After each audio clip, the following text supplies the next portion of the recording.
in Mesiyat Yesharim, and also it's in the Gemara Masechet Sanhedrin, page 102, says that Yerovam ben Nevat was one of the biggest Rashaim that we had in Am Yisrael, but he was also knew a lot of Torah, and the merit of his Torah was big enough for HaShem to come to him himself and say, listen, if you do tshuva, you and I and Ben Ishai is David HaMelech, will walk together in Gan Eden. So the Midrash Me'am Loez says that when you refer to somebody as, instead of their name, Hashem is referring to somebody instead of David, he refers to them as the son of Ishai, maybe it's disparaging. So I can give you a couple of ideas in regards to that. It's not necessarily Chas v'Shalom disparaging David HaMelech, but rather to show 2 points. Number one,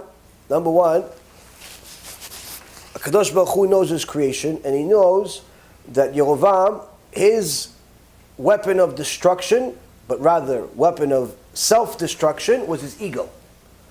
So if HaKadosh Baruch Hu would refer to David HaMelech as David HaMelech, and he's not referring to Yerovam as a melech, Yerovam would be insulted. So in essence, for the sake of helping Yerovam do tshuva, to please his ego, if you will, to soothe his ego, if you will, he referred to David as if he's lesser. The second thing is that if you notice, after Kadosh Baruch Hu said to Yerovam ben Nevat, you and I and Ben Ishai would walk in Gan Eden, but then Yerovam responds and he says, who's walking first? And Hashem says, David, Ben Ishai is. But that doesn't make any sense. Why? Because if David was going to walk first ahead of Yerovam, it should say, me, meaning Hashem, and David, Ben Ishai, and you would walk in Gan Eden. Which means that originally, if Yerovam was going to do tshuva, HaKadosh Baruch Hu was going to let him walk ahead of David HaMelech in Gan Eden. But because Yerovam's ego was so big, he was the type of person when you gave him a compliment, and he heard what you said. So what'd you say again? What'd you say? What'd you say again? Oh, what? Good chidush? What? My chidush? Oh, my chidush is good. Oh, you meant to me. Oh, okay. Oh, what you mean? Like those people. You know, sometimes you tell somebody, hey, chazaku baruch. Oh, me? What'd you say? Me? Me, chazaku baruch? What, me? Oh. They want you to repeat it. Why? Their ego is enormous. It's so big, it's not enough one compliment. It's not enough. Yerovam ben Nevat's weapon of mass self-destruction was his ego. It's so bad that he said to Hashem, what would you say again? Who's going to go in Gan Eden? But Hashem said it already. You have to repeat it. It's too much. I told you you're going to walk first. But now you want me to repeat it? Okay, now you're second. You can still go to Gan Eden. Who's promising us Gan Eden, B'chlal? You can still go to Gan Eden and walk with HaKadosh Baruch Hu. But now, because of this disgusting, filthy ego, now you're going to be behind Ben Ishai. Now you're going to be behind him. And that was too much for him to handle. He says, no, if I'm not walking first, I'm not doing tshuva.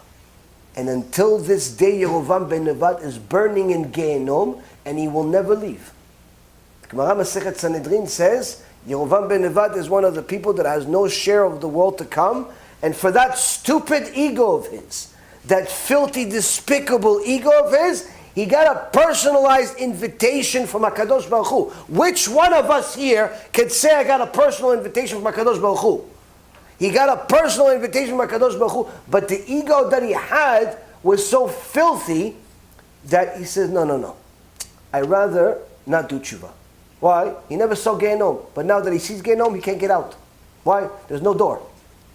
It's just it's a dead-end street. Once you go into Gehenom, there's no finish. Seventh level is just no coming out. And that's what happened. Why? For ego. Ego is a very, very dangerous thing. And it's, like I said before, it's one of those things that's perhaps more dangerous than many other things, because you could have an ego and not even realize that it's destroying you.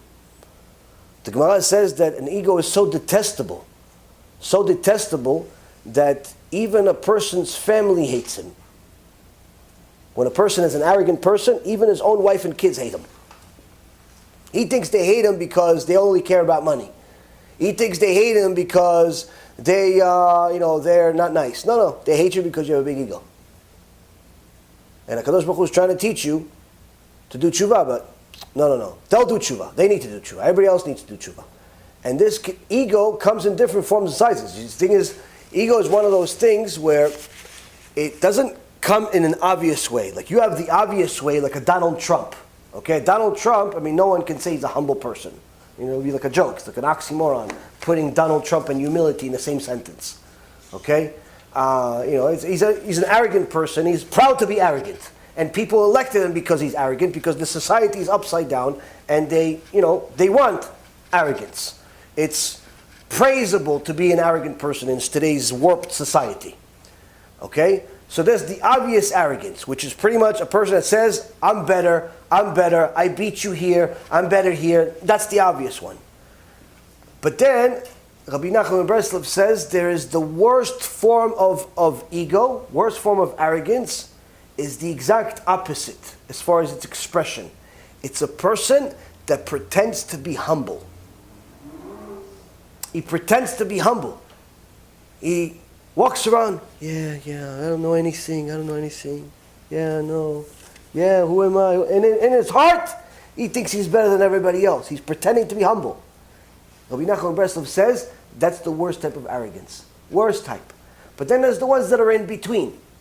The ones that are in between that are like Yerovam ben Nevat that want to do over. You say, hey, listen, you did a good job. What? What'd I do? What? What'd I do?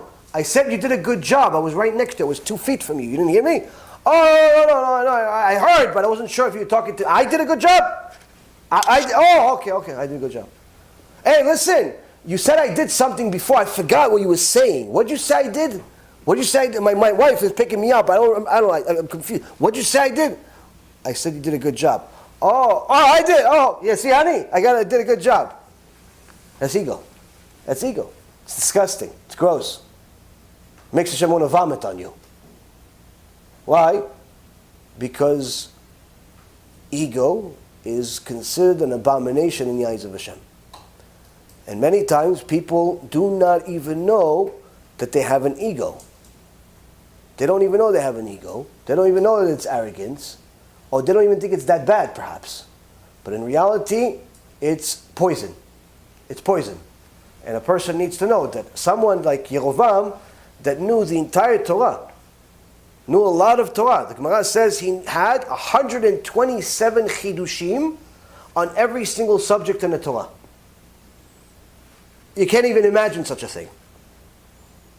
What killed him? Ego. Doeg Adomi, same exact thing. Achitofel, same exact thing. Many people that were chachamim, heads of the Sanhedrin, are in Gehenom till this day. Why? Ego. I want things my way. That's ego. You don't want to eat your wife's food as is. You have to, tell her, no, do it over. Why? It's not well done. It's like It's not like well done. You got to do it over. Just throw this one out. Ego.